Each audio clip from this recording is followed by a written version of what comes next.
नमस्कार, मैं हूं अरुण तोमर। आप देख रहे हैं एशियन न्यूज। हमारे खास कार्यक्रम कैबिनेट एनालिसिस में आपका स्वागत है।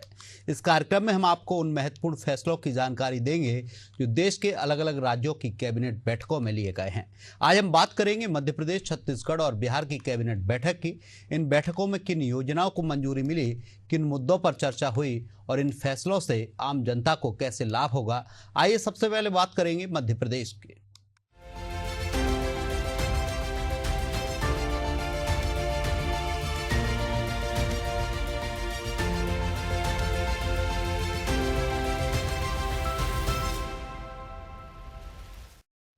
मुख्यमंत्री डॉक्टर मोहन यादव की अध्यक्षता में कैबिनेट बैठक आयोजित की गई। बैठक में राज्य के किसानों, महिलाओं और युवाओं, आदिवासी समुदाय के लिए कई अहम निर्णय लिए गए हैं।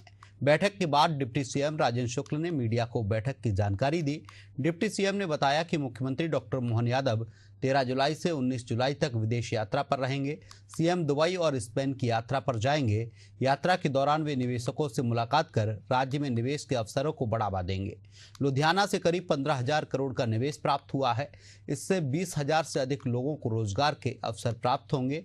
इस पर देखिए हमारी ये खास रिपोर्ट।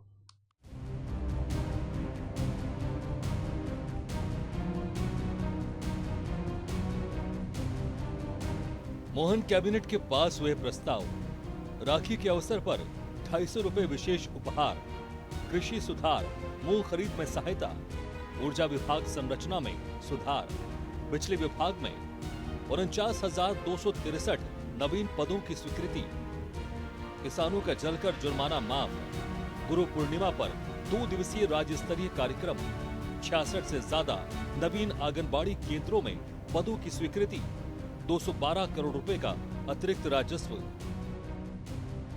मुख्यमंत्री डॉक्टर मोहन यादव ने कहा है कि लाडली बहनों के खाते में 12 जुलाई को राशि अंतरित की जाएगी।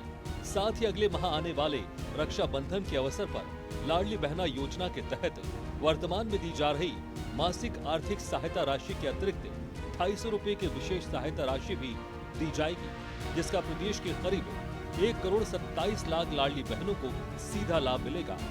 कैबिनेट ने कृषि, सिंचाई, जलकर में किसानों को बड़ी राहत देते हुए समझौता लाभ के तहत 35 लाख किसानों की 84 करोड़ 17 लाख रुपए की दंड राशि माफ करने का निर्णय लिया है। डिप्टी सीएम राजेंद्र शुक्ल ने बताया कि कई किसान ऐसे हैं जिन्होंने जलकर की राशि नहीं भरी है या नहीं भर पाए हैं। ऐसे किसानों की जलकर दंड राशि सरकार माफ करेगी। ये योजना मार्च 2026 तक लागू रहेगी। किसानों को केवल मूलधन देना होगा, लेकिन ब्याज पर लगाया गया दंड माफ किया जाएगा। सरकार ने बिजली विभाग सहित विभिन्न क्षेत्रों में कुल 49,263 नवीन पदों की स्वीकृति दी है। बिजली वितरण कंपनियों में नए पद सृजित किए गए हैं। डिस्ट्रीब्यूशन की तीनों कंपनियों में मैन पावर की कमी को दूर किया जाएगा। लाडली बहना योजना के तहत 12 जुलाई को रक्षाबंधन के अवसर पर 1 करोड़ 27 लाख महिलाओं को 250 रुपए की राशि उनके खातों में अंतरित की जाएगी। लेकिन लाडली बहनों के लिए भी हमने सारे प्रबंधन किए हैं। 9 अगस्त की रक्षाबंधन है। अगस्त के अंदर बहनें भी कितनी है मेरी, अंदाज लगा लो, 1 करोड़ 29 लाख बहनें। कोई बात नहीं, सबको 250 रुपया अलग से रक्षाबंधन का, वो 1250 अलग से, 1500 रुपया रक्षाबंधन पे सारी बहनों को दिया जाएगा पूरे प्रदेश के अंदर। कैबिनेट ने निषाद राज जयंती के अवसर पर विशेष घोषणा करने का निर्णय लिया है। वहीं 10 जुलाई को गुरु पूर्णिमा पर 2 दिवसीय राज्य स्तरीय कार्यक्रम आयोजित किए जाएंगे। डिप्टी सीएम ने बताया कि जबलपुर विश्वविद्यालय की तर्ज पर जवाहरलाल नेहरू विश्वविद्यालय ने भी कुलगुरु प्रणाली को अपनाया है। प्रदेश को CAMPF फंड के तहत 1,478 करोड़ 38 लाख रुपए की राशि केंद्र से प्राप्त हुई है, जिसका उपयोग ग्रामीण और वन क्षेत्रों के विकास में किया जाएगा।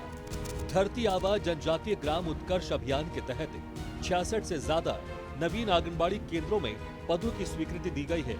इसके लिए वर्ष 2025-26 तक 19 करोड़ 1 लाख रुपए की लागत का प्रावधान किया गया है, जिसमें केंद्र और राज्य दोनों की भागीदारी रहेगी। प्राइस सपोर्ट स्कीम के अंतर्गत मूंग की खरीदी पर 3 करोड़ 51 लाख 3,51,000 मीट्रिक टन को मंजूरी दी गई है, जबकि 8 लाख मीट्रिक टन के लिए केंद्र सरकार को प्रस्ताव भेजा गया है। शहरी विकास के तहत कैबिनेट को ये जानकारी दी गई है कि बीआरटीएस कॉरिडोर हटाने के बाद दुर्घटनाओं में 51% और मौतों में 17% की कमी आई है। लेक व्यू का रीडेवलपमेंट प्रस्ताव भी प्राप्त हुआ, जिस पर कार्य किया जाएगा। राजस्व वृद्धि के तहत भारतीय स्टाम्प अधिनियम में संशोधन विधेयक को मंजूरी दी गई है, जिससे राज्य को 212 करोड़ का अतिरिक्त राजस्व प्राप्त होगा। मुख्यमंत्री ने सभी विधायकों से अपने अपने विधानसभा क्षेत्रों का विजन डॉक्यूमेंट तैयार करने के निर्देश दिए हैं, ताकि आगामी बजट में इन सुझावों के आधार पर योजनाएं बनाई जा सकें। इसके साथ ही मध्य प्रदेश सरकार के एक नवाचार को दिल्ली के जवाहरलाल नेहरू विश्वविद्यालय ने भी अपना लिया है। मध्य प्रदेश की तरह जेएनयू दिल्ली में भी कुलपति अब कुलगुरु के नाम से जाने जाएंगे। जेएनयू ने मध्य प्रदेश से प्रेरणा लेकर यह कदम उठाया है। अब हम आपको बताएंगे कि मध्य प्रदेश की कैबिनेट में पास हुए प्रस्तावों का एनालिसिस करेंगे, जिसमें हम बताएंगे कि पास हुए प्रस्तावों से कितना फायदा होगा और कितना नुकसान, साथ ही इसके सियासी समीकरण क्या निकलेंगे। राखी के अवसर पर 250 रुपए विशेष उपहार। फायदे 1.27 करोड़ महिलाओं को सीधा लाभ मिलेगा। महिलाओं की आर्थिक भागीदारी और आत्मनिर्भरता को बल मिलेगा। सामाजिक कल्याण योजनाओं में महिला केंद्रित नीति को मजबूती मिलेगी। नुकसान, सरकारी खजाने पर अतिरिक्त बोझ पड़ेगा। एक बार की सहायता से दीर्घकालिक प्रभाव सीमित होगी। योजनाओं के वितरण में गड़बड़ी की आशंका हो सकती है। कृषि सुधार, मूंग खरीदी में सहायता। फायदे, किसानों को एमएसपी पर मूंग बेचने का मौका मिलेगा। 3,500 करोड़ की ब्याज सहायता से सरकारी खरीद में तेजी आएगी। किसान उपज का उचित मूल्य पाकर आर्थिक रूप से सशक्त होंगे। नुकसान, समय पर मूंग की खरीद न होने पर किसानों को घाटा हो सकता है। सरकारी तंत्र की लापरवाही से लक्ष्य प्रभावित हो सकता है। कर्ज का बोझ यदि सही उपयोग न हो तो बढ़ सकता है। ऊर्जा विभाग संरचना में सुधार। फायदे, 200 अनावश्यक पदों को हटाकर प्रशासनिक दक्षता बढ़ेगी। वेतन और खर्चों पर नियंत्रण संभव होगा। विभाग में जवाबदेही और पारदर्शिता आएगी। नुकसान, हटाए गए पदों से कर्मचारियों में असंतोष फैल सकता है। भविष्य में जरूरत पड़ने पर अनुभवी जनबल की कमी हो सकती है। बिजली विभाग में 49,263 नवीन पदों की स्वीकृति। फायदे, रोजगार के हजारों नए अवसर उत्पन्न होंगे। बिजली व्यवस्था और सेवा में सुधार होगा। युवाओं को तकनीकी क्षेत्र में नौकरी का अवसर मिलेगा। नुकसान, भर्ती प्रक्रिया में पारदर्शिता बनाए रखना चुनौतीपूर्ण होगा।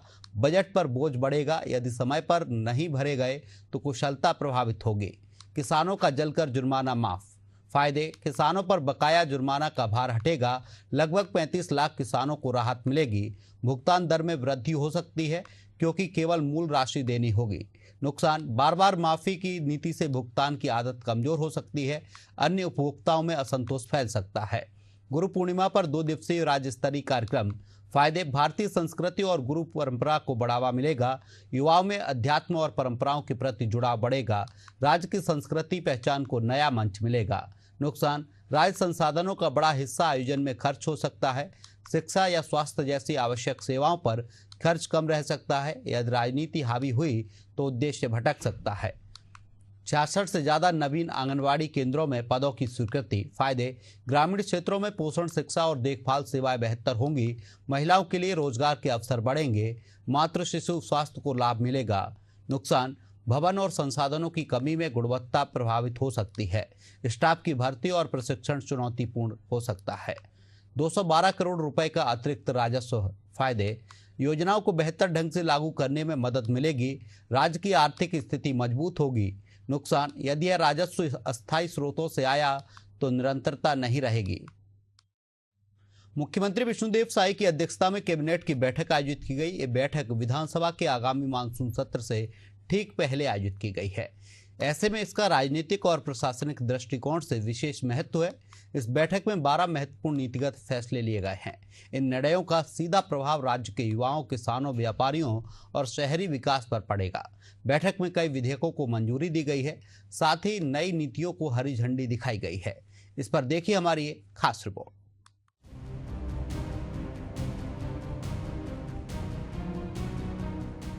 छत्तीसगढ़ कैबिनेट में पास हुए प्रस्ताव।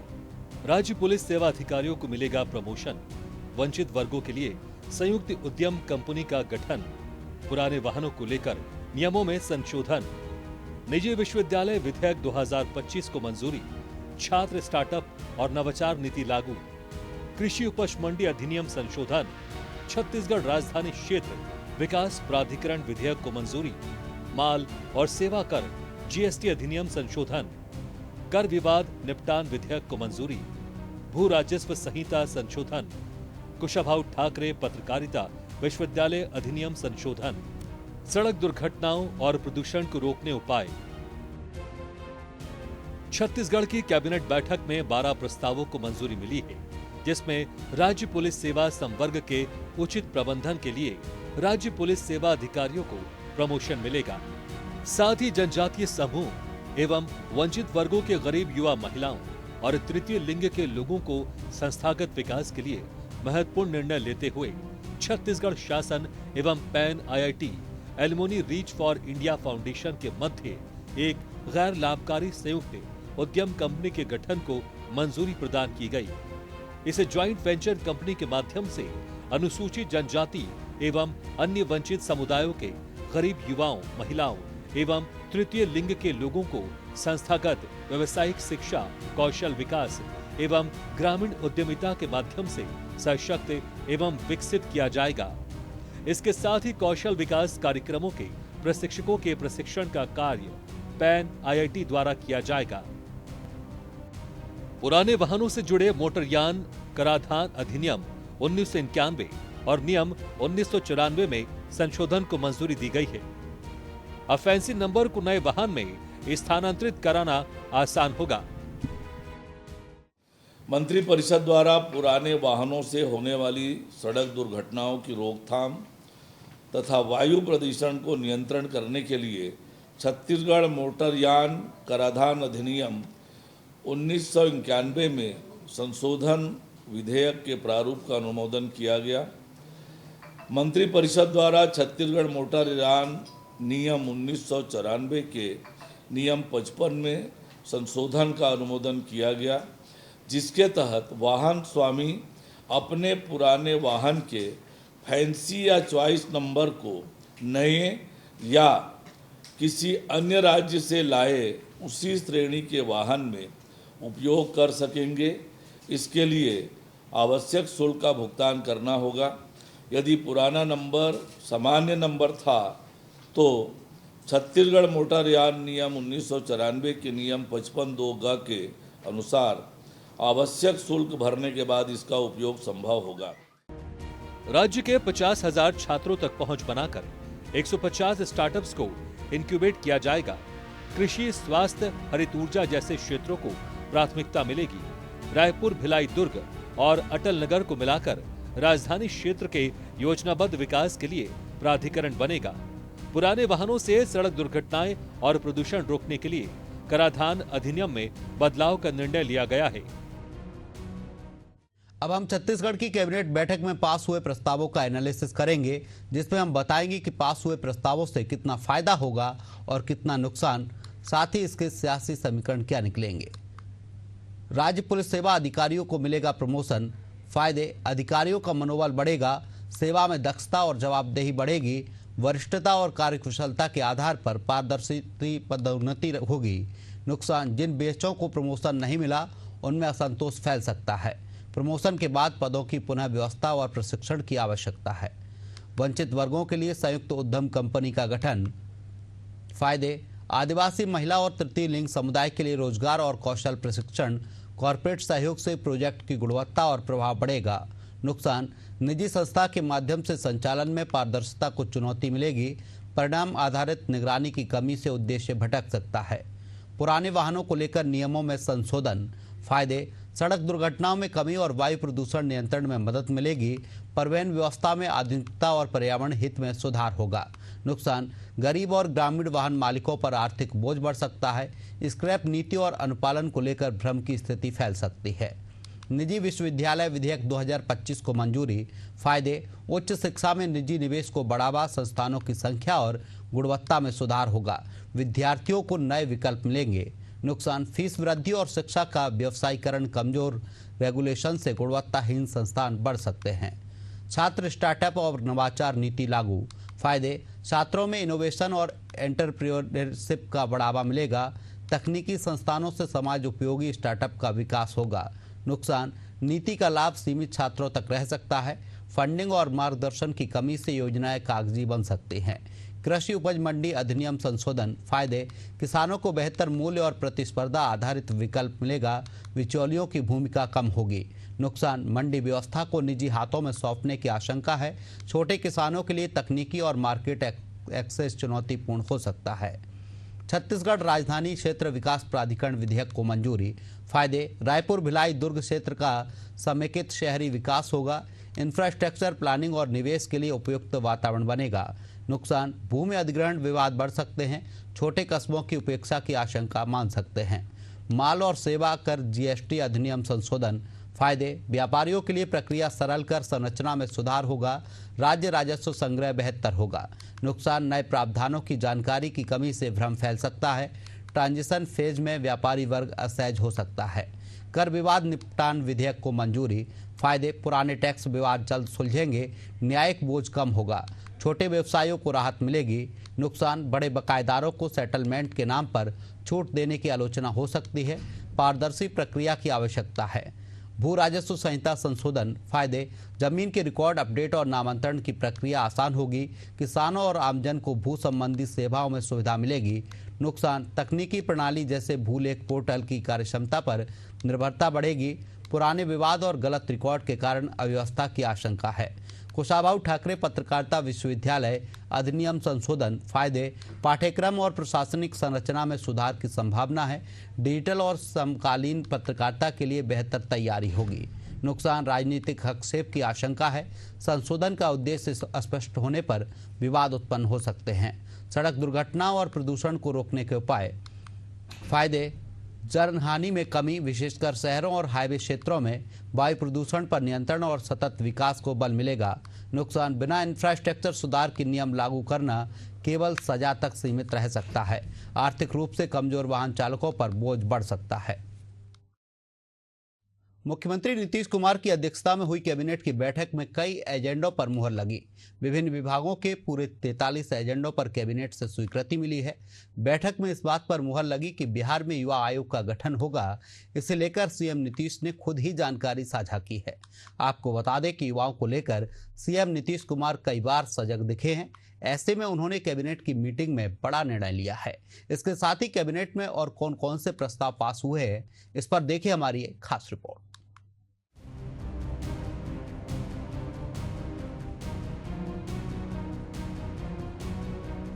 बिहार कैबिनेट में पास हुए प्रस्ताव, बिहार युवा आयोग का गठन, महिलाओं के लिए 35% आरक्षण, दिव्यांग उम्मीदवारों की आर्थिक सहायता, किसानों के लिए डीजल सब्सिडी, मिलेट के लिए 46 करोड़ 75 लाख की स्वीकृति, सड़क और परिवहन विकास परियोजना को मंजूरी, अमृत भारत ट्रेनों की 4 नई शुरुआत, ऊर्जा और पर्यावरण पर दिया जोर, शिक्षा और संरचनाओं पर विकास, शहरी आवास और उड़ान योजना, प्रशासन सुधार, जीएडी, संसाधन प्रबंधन में सुधार, सुखाड़ को लेकर किसानों को बड़ी राहत।